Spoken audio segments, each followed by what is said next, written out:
She knelt on the cold tile, the electric razor buzzing in her trembling hand, when the door creaked open and his voice caught in his throat. "What are you doing?" he asked, but in that moment he already knew, and he would never forget it. The smell of burnt toast hung in the air like guilt. Clarice wiped her hands on the apron she'd been wearing since dawn, the third batch of breakfast this week that she'd messed up.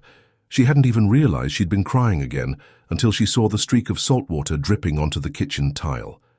She was early, earlier than usual, not because anyone asked her to be. In fact, no one really noticed when she arrived. That was fine. She liked it that way. Being invisible gave her space to breathe, to feel, without the burden of explanation. The mansion was always quiet in the mornings, except for the hum of machines, coffee makers, security systems, distant televisions no one really watched. Clarice moved like muscle memory through it. 6 bedrooms, 4 bathrooms, a kitchen that could feed a wedding party. She had all the keys, but none of the invitation. She paused outside the little girl's door. The air there always felt different, still, like the house itself held its breath. Inside, Emily lay curled on her side, tiny fingers wrapped around a stuffed giraffe whose neck had gone limp from too much love. The chemo had taken her hair quickly, faster than they'd expected.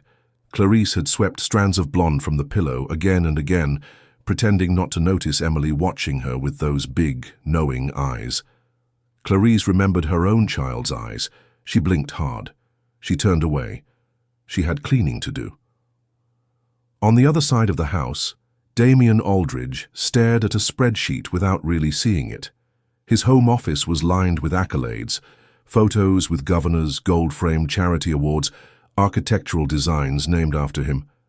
Power radiated from every surface, but lately it all felt like ash in his hands. His daughter's hospital bills could be paid in full for 10 lifetimes, and still he'd never felt so helpless.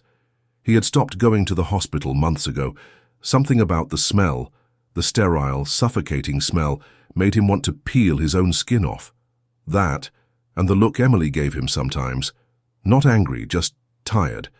Tired of his apologies, tired of his absence. He funded cancer research.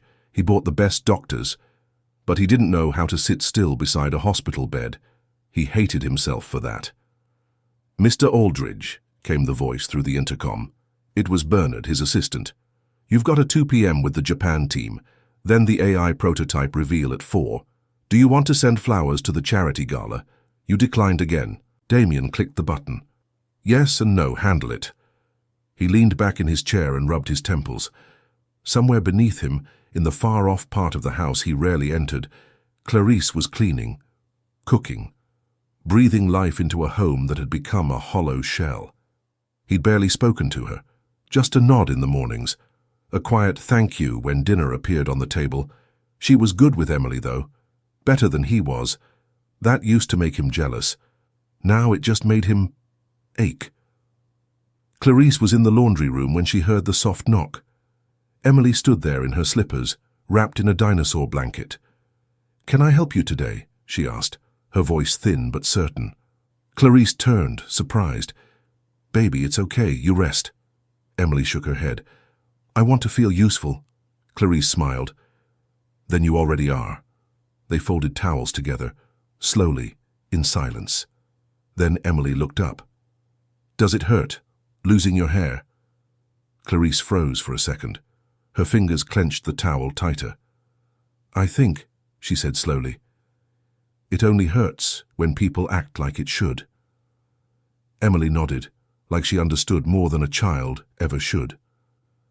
"I wish I didn't look like a sick person," she whispered. Clarice didn't answer. She reached out and touched Emily's cheek, just briefly. Later that evening, after Emily had gone to nap, Clarice stood in front of the bathroom mirror with a pair of clippers in her hand. She had never done this before.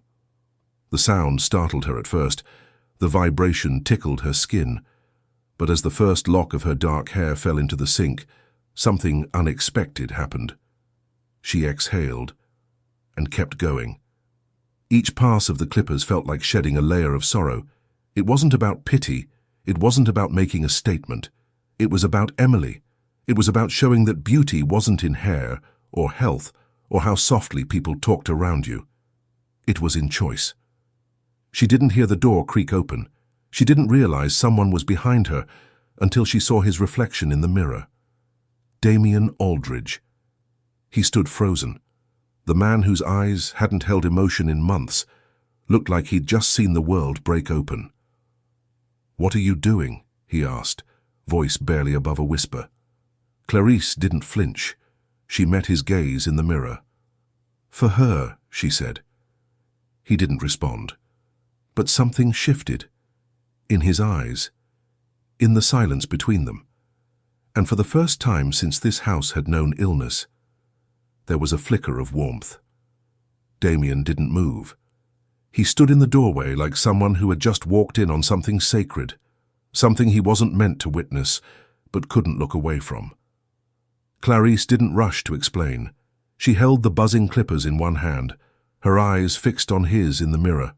A few locks of her thick black hair still clung stubbornly to her scalp, the rest littering the sink like soft shadows. Her breathing was steady, though her hands trembled slightly, whether from nerves or grief. Even she couldn't tell. "For her," she repeated, quieter this time. Damien swallowed hard.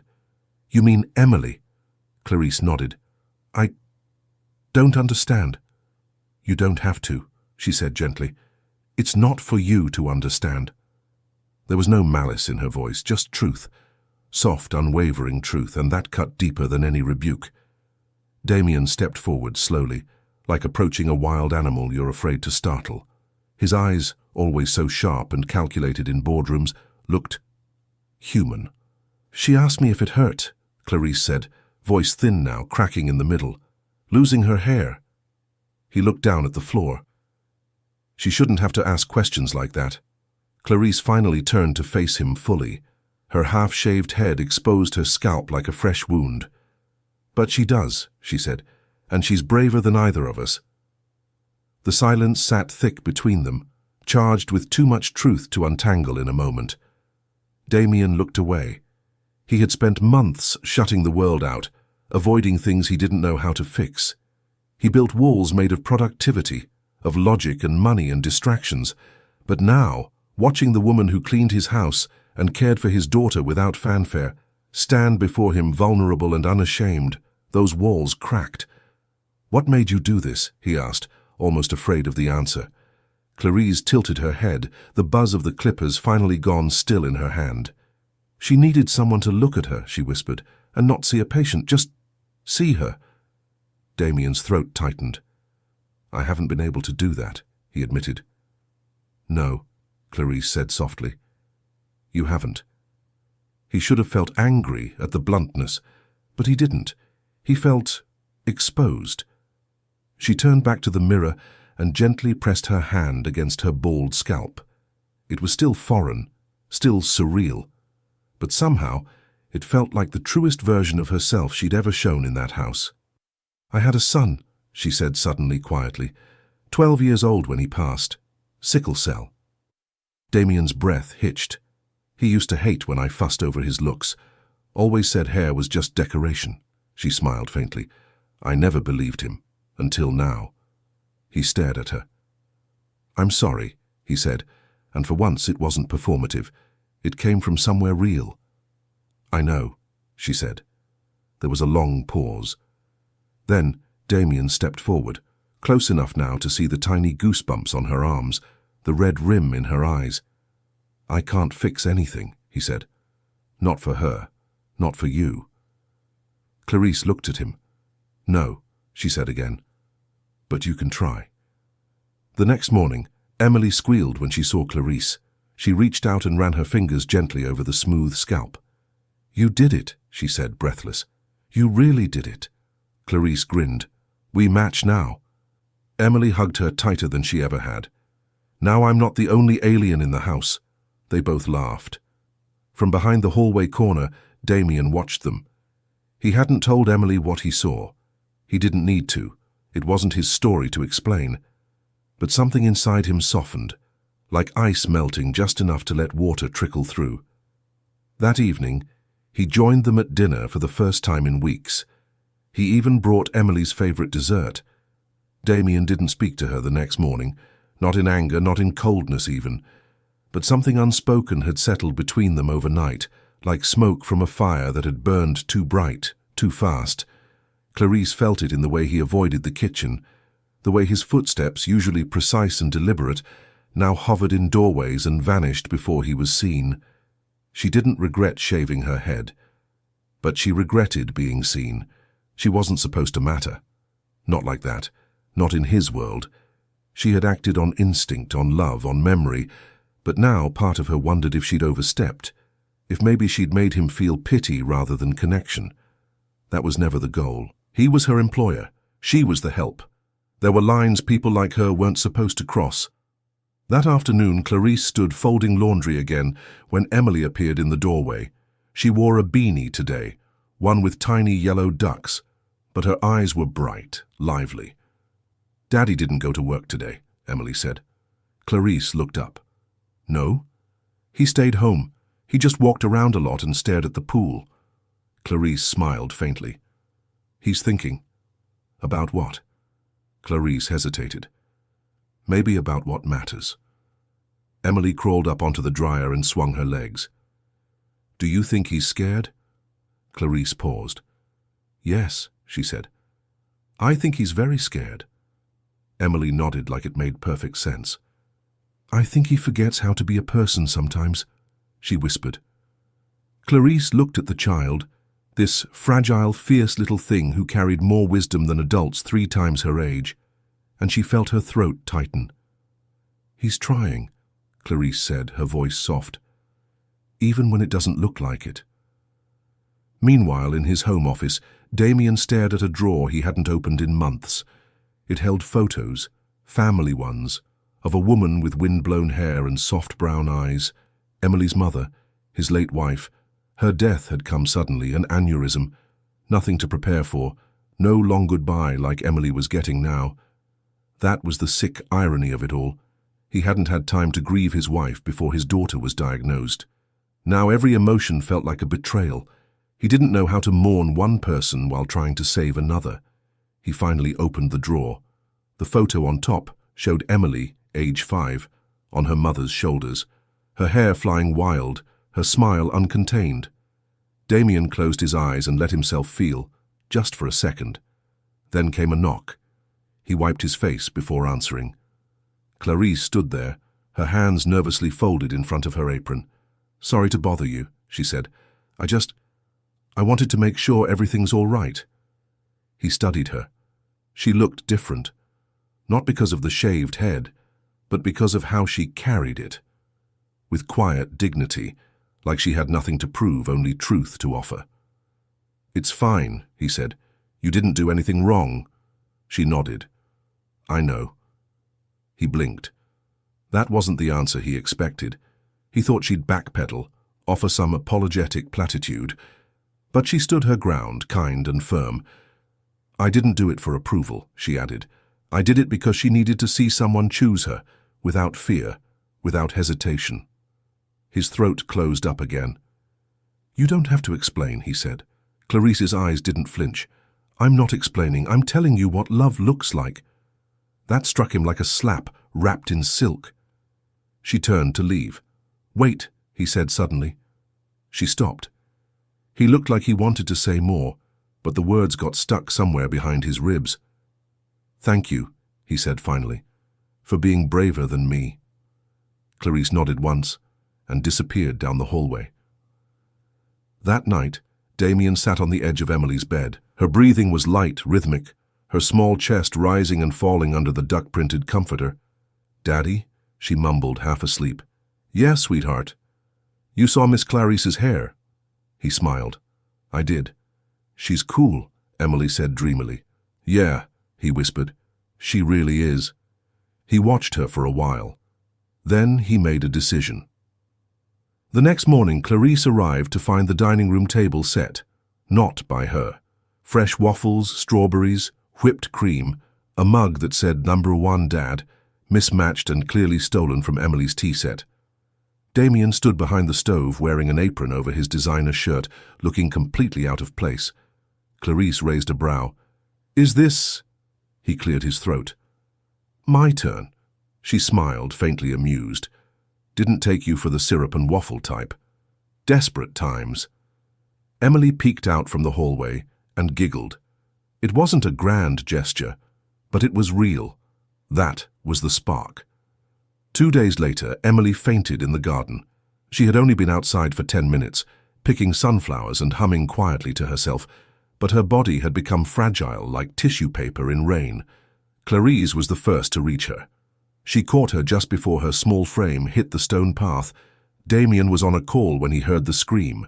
He dropped everything, literally. The phone shattered as it hit the tile.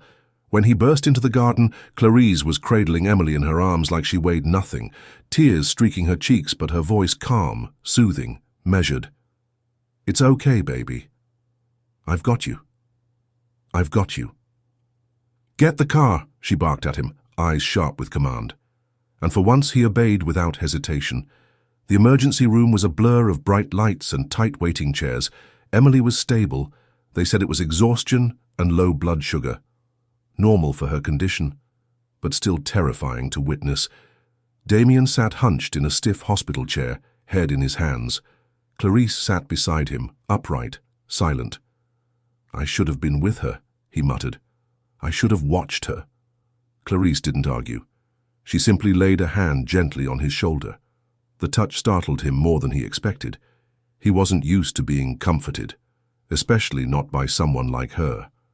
"She asked me for ice cream before she went out," he said bitterly. "I told her to wait." Clarice turned to him. "You were scared." "That's not a crime," he scoffed. "It's not parenting either." "She forgives you every day, Damien," Clarice said. "The question is, can you forgive yourself?" He turned toward her slowly, her name in his ears for the first time. "Damien." Not Mr. Aldridge. Not Sir. Just Damien. It did something to him. Undid something in him. He looked down at her shaved head, at the strong lines of her face, the weariness in her eyes that mirrored his own. He saw her now, not as a maid, not as help, but as a woman, a mother, a soul who had borne more than her share of grief, and she chose to love anyway. Emily was admitted for observation, a private room, of course. Damien's money could buy the best, but it couldn't make the hours pass any faster. Clarice refused to leave the hospital. "I'm staying with her tonight," she said without flinching. "She'll have nurses," Damien said, unsure why her decision made him feel disappointed.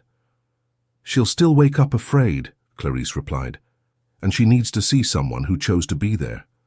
Damien hesitated. "Then I'll stay too." Clarice looked at him, surprised. "You don't have to do that." "I know," he said, "but I want to." And that changed everything.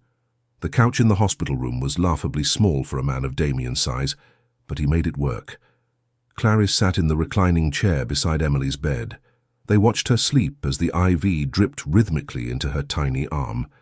There was something raw and beautiful about the silence between them now, not empty, just understood. "You know," Clarice said softly, breaking it, "my son used to hate hospitals."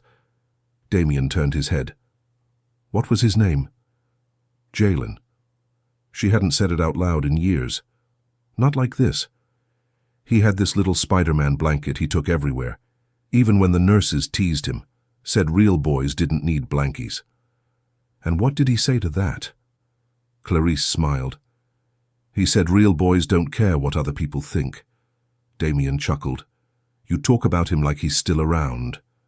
"He is," she said. "Everywhere I let love lead me. He's there." Damien stared at her, stunned by the simplicity of her strength. "I wish I'd met him." "He would have loved Emily," she said. "He would have fought for her." They sat in quiet reverence after that. At 2:47 a.m., Emily stirred. "Daddy," she mumbled. Damien was beside her in an instant. "I'm here." She blinked. "I had a dream."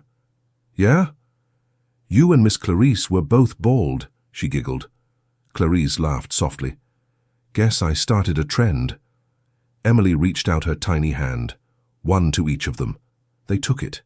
And in that moment, no job title, no illness, no class or wealth or grief mattered. Only hands, only warmth, only love. The next morning, a nurse walked in to see three heads leaned together in sleep, a man who built empires, a woman who held broken pieces with grace, and a child who had stitched them together. No one said it aloud. But something had changed. They were no longer just a sick girl, her employer's maid, and her emotionally distant father. They were something else now, something beginning. A week passed. Emily was back home, weaker than before, but brighter somehow too. The hospital scare had stirred something deep in all of them. Damien now sat with her every evening, reading aloud even when she'd already fallen asleep. Clarice still cooked, cleaned, folded, but Damien noticed she moved slower now, more tired, more distant. One evening, after Emily drifted off mid-sentence during Charlotte's Web, Damien found Clarice in the laundry room, quietly staring at the spinning dryer. "Everything okay?" he asked. She nodded too quickly. "Clarice," he said gently, "you can tell me if it's not." She turned to face him then, and her eyes were damp. "I went to visit Jalen's grave this morning," she said. Damien blinked. "I didn't know you still went." "Every Sunday, rain or shine." He stepped forward.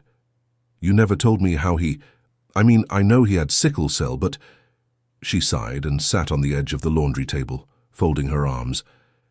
"There was a donor match," she said. "We waited months for one, and we finally got the call." Damien listened, silent. "But the surgery wasn't covered. Not in full. I couldn't pay." He inhaled sharply. "I begged, Damien," she said, voice breaking for the first time. "I begged for a delay on rent. I sold jewelry, pawned his Xbox.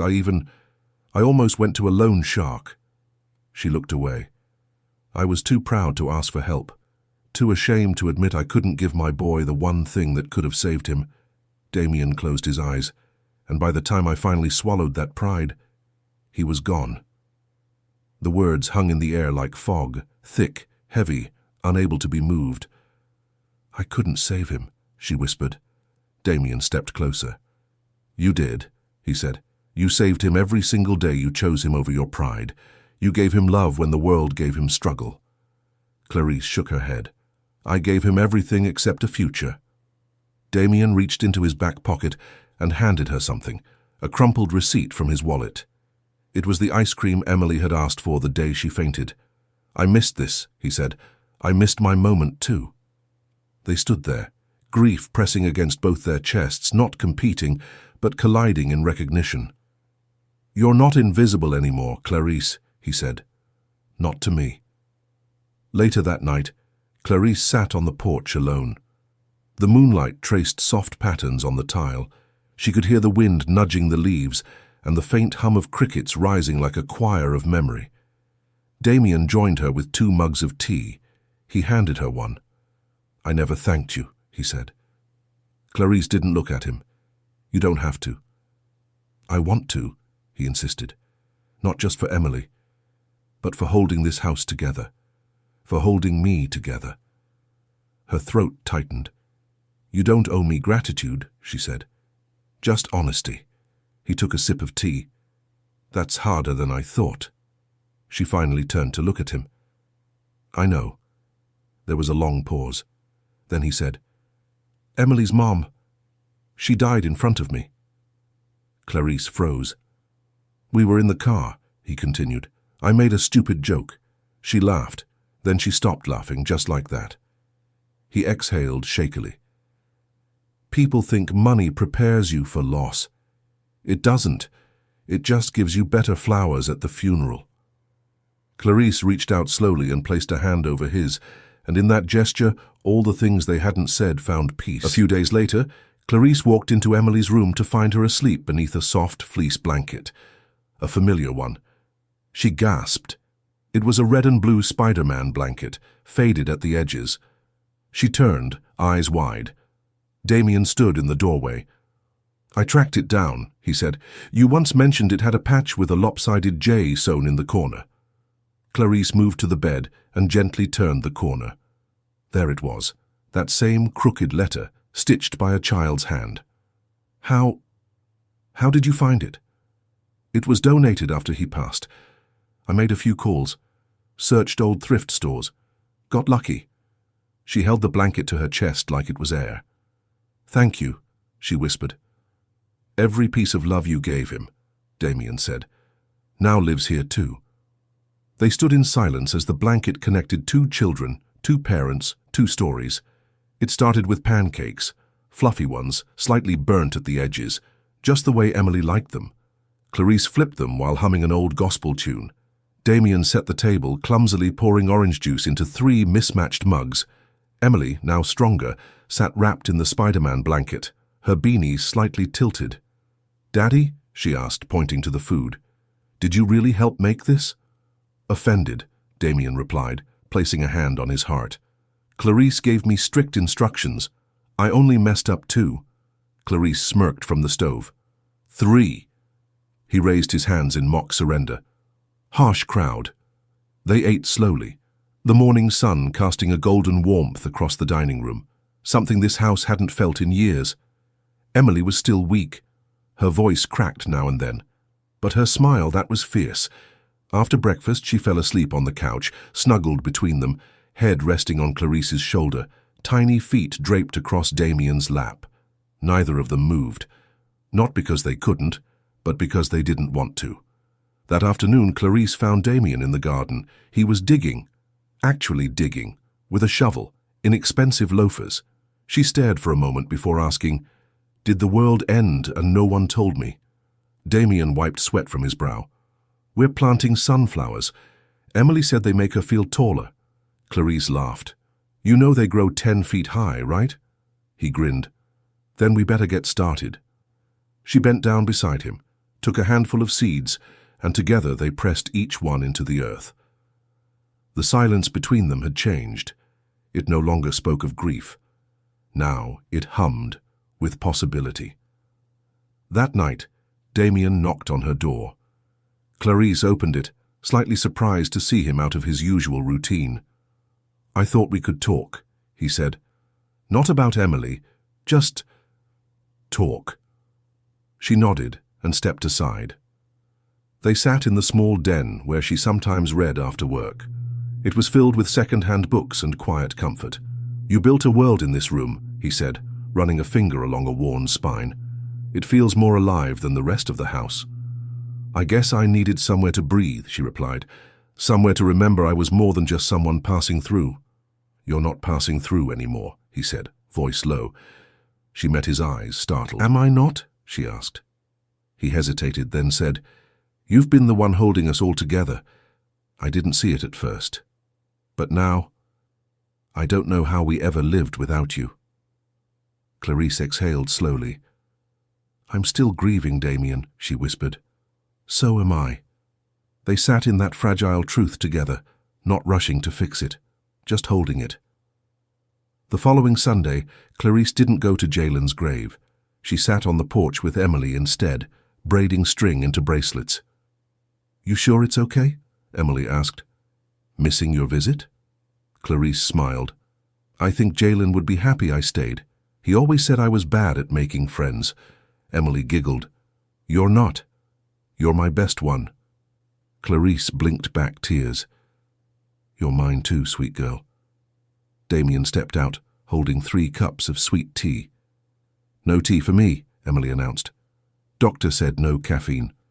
Damien handed her a pink lemonade instead. "Who said this had caffeine?" "Oh, right." She winked. Clarice laughed. That laughter, that rare, full-bodied sound, wrapped around Damien like a gift.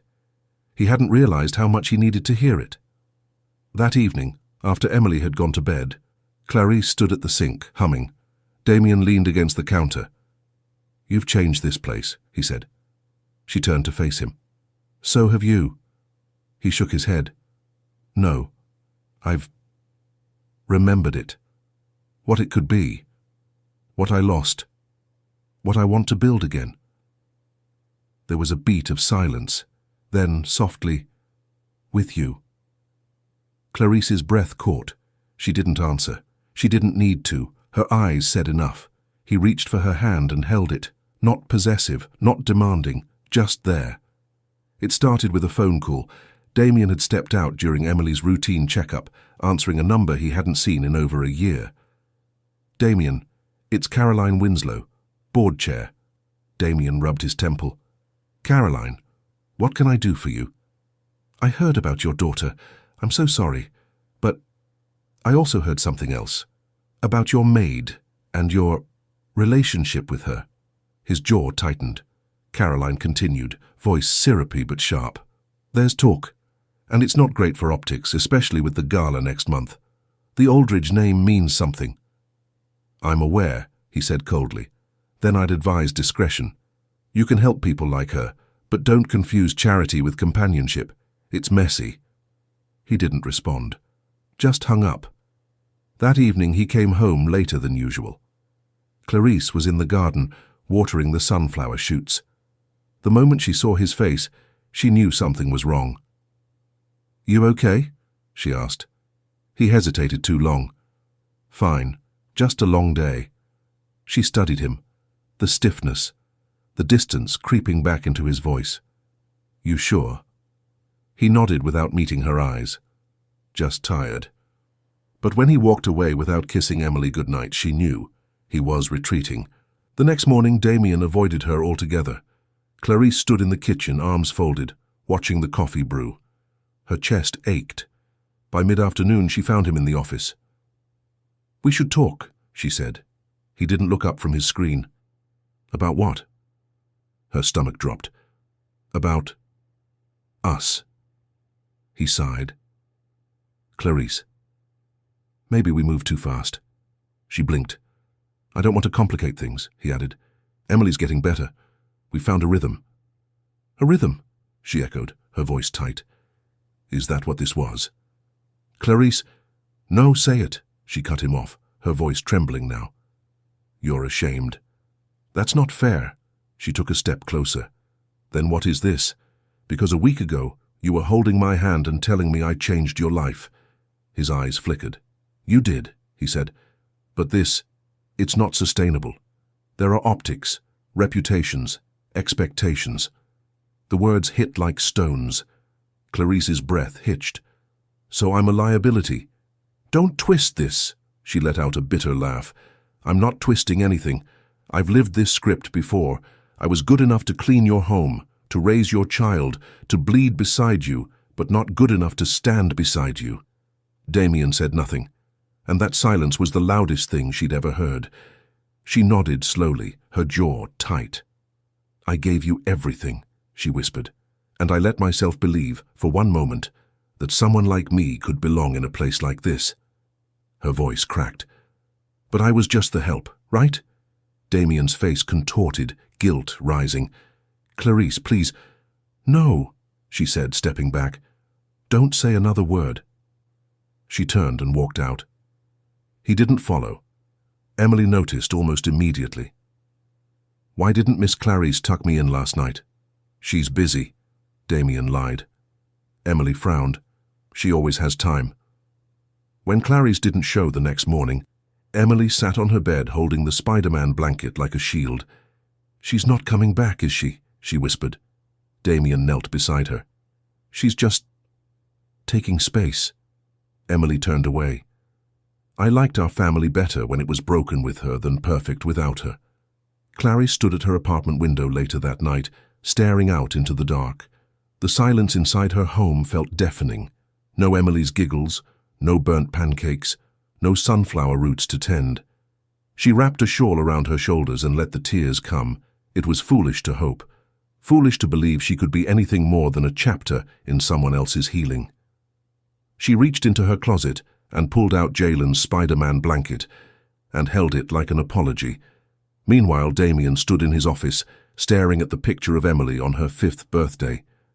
He remembered how her mother had smiled that day, so proud, so full of grace. He wondered what she'd say now, and somewhere in the back of his heart her voice echoed, "Don't let fear cost you love twice." 3 days passed, no calls, no messages, no Clarice. The house had never felt louder in its silence. The dishes sat untouched in the sink, the sunflowers wilted, forgotten. The scent of lavender, once trailing behind Clarice like a quiet hymn, was gone. And Emily wasn't smiling anymore.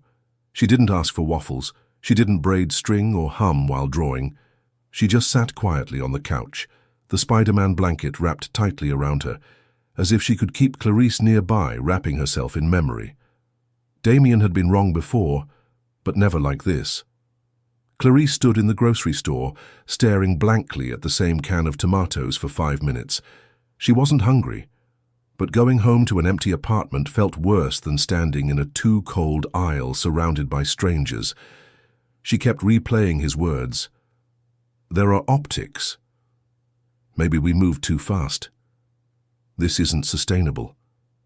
And the worst part, she believed him. Not because he was right, but because that lie had lived in her longer than he had. The lie that said love was a luxury people like her didn't get to keep. She placed the tomatoes back on the shelf and walked out of the store empty-handed. That evening, Damien sat on Emily's bed, watching her trace invisible shapes on the ceiling. "Want me to read to you?" he asked. She shook her head. He tried again. "We could draw, or water the sunflowers." "Miss Clarice always watered them," she said softly. "She talked to them too." "She did?" "Yeah," Emily nodded. "She said sunflowers are stubborn. They always find the sun." Damien smiled faintly. "She also said love is a choice," Emily added, "that you don't just fall into it, you decide, over and over." Damien looked at his daughter, small and bald and brilliant. "She was right," he whispered. Emily turned to him. "So what are you going to choose?" That night, Damien didn't sleep. He walked the halls. He stopped in the kitchen where she used to hum and burn toast. He sat on the porch where they'd once shared tea in silence. And finally he entered her room, the one she'd lived in, quietly, modestly, and with so much grace. He sat on the edge of her bed. Folded across the pillow was the apron she'd always worn, and beneath it, her rosary, something she must have forgotten, or maybe left on purpose. He picked it up gently. The beads were warm from memory. The next morning, Clarice stood at her bathroom mirror, tying a scarf around her head. Her scalp had started growing short curls again, but she wasn't hiding. She was remembering. Jalen, Emily, Damien. All three had changed her. All three had taught her that strength wasn't just endurance. It was being willing to try again. Even when it hurt. A knock echoed through her apartment door. Her breath caught. She opened it slowly. And there he was. Damien Aldridge, disheveled, hollow-eyed, holding the apron in one hand, the rosary in the other. "You forgot these," he said softly. Clarice swallowed. "I didn't forget. I figured," he said. A long pause. Then he stepped inside and placed both items on her kitchen table. "I can't take back what I said," he began. "I can't undo the silence, or how I made you feel." She crossed her arms. "Then why are you here?" "Because I made a choice," he said, stepping closer. "And I chose wrong." Clarice looked at him, at this man who had once seen her only as staff, then as comfort, and now as something he could not live without. "I don't want you in my house," he added, voice cracking. "I want you in my life." Her lip trembled. "I'm not asking you to forget what I said. I'm asking you to believe what I'm saying now." He held out his hand. "I choose you." She stared at him. Her eyes brimmed.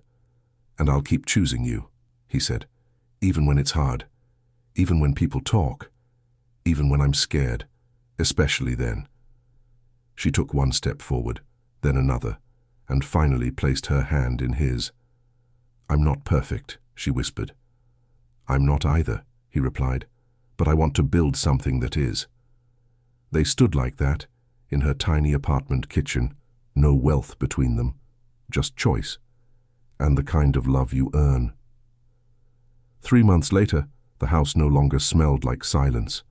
It smelled like cinnamon toast and damp sunflowers, like lavender soap and crayons melted on the porch. Emily was stronger now, her immune system rebuilding, her hair growing back in soft, uneven tufts that made her giggle in the mirror. She no longer wore her beanies indoors. She didn't have to. Clarice had kept hers off too. When Emily asked why, Clarice simply said, "Because we earned these crowns." On a quiet Sunday morning, Damien stood in the kitchen, flipping pancakes. They were just slightly burnt, on purpose. Emily sat on the counter, licking syrup off her fingers. "You know, these are still not as good as Miss Clarice's," she said. Damien smirked. "She says the same about mine." At that moment, Clarice walked in, tying her apron around her waist. "You trying to poison my child?" she teased. He offered her the spatula. "Trade you for a kiss." Emily covered her eyes. "Gross." Clarice laughed and kissed him anyway. Later that day, they visited Jalen's grave together. Clarice brought his favorite marbles. Emily placed a tiny Spider-Man action figure at the headstone, and Damien stood silently, hand in Clarice's, finally part of her mourning. No longer just a witness to it. "He would have liked you," Clarice whispered. Damien smiled. "I hope so." She squeezed his hand. "He would have liked us." When they returned home, there was a small crowd gathered on the back patio. Just a few close friends, Emily's doctor, and the kind old gardener who used to sneak her cookies when no one was watching. A simple arch of sunflowers stood beneath the early evening sky. Emily stood beneath it in a blue dress, holding a pillow with 2 rings. Damien turned to Clarice. "You ready?" he asked. Clarice blinked. "You're serious?" He nodded. "Marry me. Right here. Right now. No spectacle. Just us." Her breath caught. She looked down at Emily, who grinned and whispered, "Say yes, so I can throw petals." Clarice laughed through her tears. "Yes." The small crowd clapped. Emily tossed petals with reckless joy, and under that sunflower arch, Clarice and Damien sealed their quiet love with the loudest vow: forever. That night, Clarice tucked Emily into bed. She reached for the Spider-Man blanket, draped it gently over her. Emily yawned. "You're not going anywhere now, right?" Clarice smiled and kissed her forehead. "Not ever." Damien stood at the doorway watching them, and for the first time since his world broke apart, he felt whole. Weeks later, a letter arrived. From the Caroline woman. It read, in clipped cursive, "We understand your decision, though we strongly urge discretion in the future. Reputation is everything." Damien tossed it into the fire without blinking. He turned to Clarice. "You know what's everything?" he asked. She raised a brow. "What?" He pointed to Emily, dancing barefoot in the garden. "That." Clarice nodded. "They still talk," she said. "Let them." The sunflowers bloomed tall that summer, 10 feet, just like Clarice warned. Emily named each one after Marvel characters: Tony, Wanda, Peter, Jalen. The last one she named Daddy Clarice forever. She tied a red ribbon around it. One night, after Emily had gone to sleep, Damien and Clarice sat on the porch swing, tea in hand, the stars humming overhead. "Do you think we would have found each other without her?" he asked. Clarice shook her head. "No, but love doesn't always come the way we expect. It comes when we choose to see what's right in front of us." He leaned in. "And I see you." She smiled, rested her head against his shoulder. "I see you too."